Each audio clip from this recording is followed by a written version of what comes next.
नमस्कार दोस्तों, आज की छोटी सी कहानी है कर्म का फल।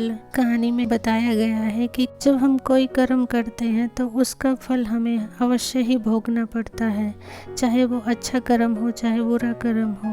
दुर्योधन ने एक अबला स्त्री को अपनी जंघा दिखाकर ठोकी थी तो उसकी जंघा तोड़ दी गई।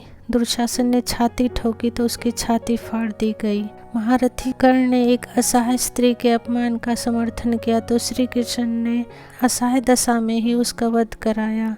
भीष्म ने यदि प्रतिज्ञा में बंधकर एक स्त्री के अपमान को देखने और सहन करने का पाप किया तो असंख्य तीरों में बिंध कर अपने पूरे कुल को एक एक कर मरते हुए देखा। भारत का कोई बुजुर्ग अपने सामने अपने बच्चों को मरते देखना नहीं चाहता, पर भीष्म अपने सामने 4 पीढ़ियों को मरते देखते रहे। जब तक सब देख नहीं लिया तब तक मर भी न सके, यही उनका दंड था।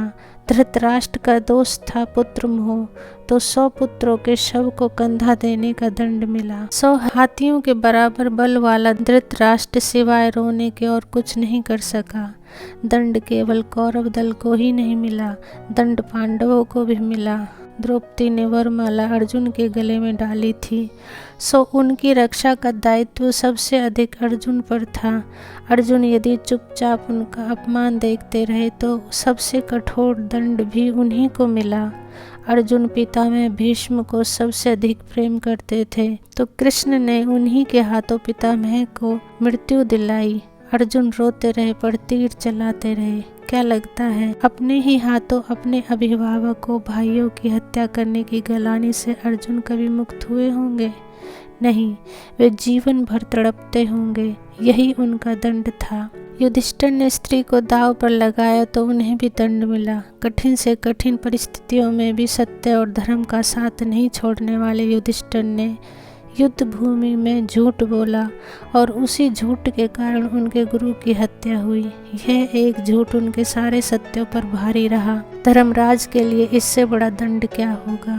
दुर्योधन को गदा युद्ध सिखाया था, स्वयं बलराम ने एक अधर्मी को गदा युद्ध की शिक्षा देने का दंड बलराम को भी मिला। उनके सामने उनके प्रिय दुर्योधन का वध हुआ और वे चाहकर भी कुछ न कर सके। उस युद्ध में 2 योद्धा ऐसे भी थे जो अकेले सबको दंड दे सकते थे, कृष्ण और महात्मा बर्बरीक। पर कृष्ण ने ऐसे कुकर्मियों के विरुद्ध शस्त्र उठाने तक से इनकार कर दिया और बर्बरीक को युद्ध में उतरने से ही रोक दिया। लोग पूछते हैं कि बर्बरीक का वध क्यों हुआ। यदि बर्बरीक का वध नहीं हुआ होता तो द्रौपदी के अपराधियों को यथोचित दंड नहीं मिल पाता। कृष्ण युद्ध भूमि में विजय और पराजय तय करने के लिए नहीं उतरे थे। कृष्ण इन अपराधियों को दंड दिलाने के लिए ही कुरुक्षेत्र में उतरे थे। कर्ण कितना भी बड़ा योद्धा क्यों न रहा हो, कितना भी बड़ा दानी क्यों न रहा हो, एक स्त्री के वस्त्र हरण में सहयोग का पाप इतना बड़ा है कि उसके समक्ष सारे पुण्य छोटे पड़ जाते हैं।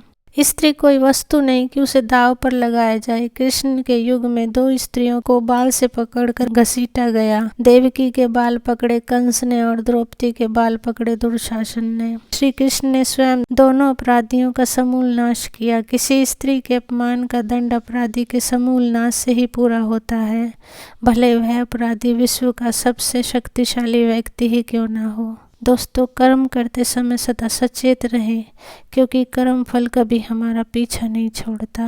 कहानी अच्छी लगी हो तो प्लीज़ लाइक, शेयर और सब्सक्राइब करें। Thank you.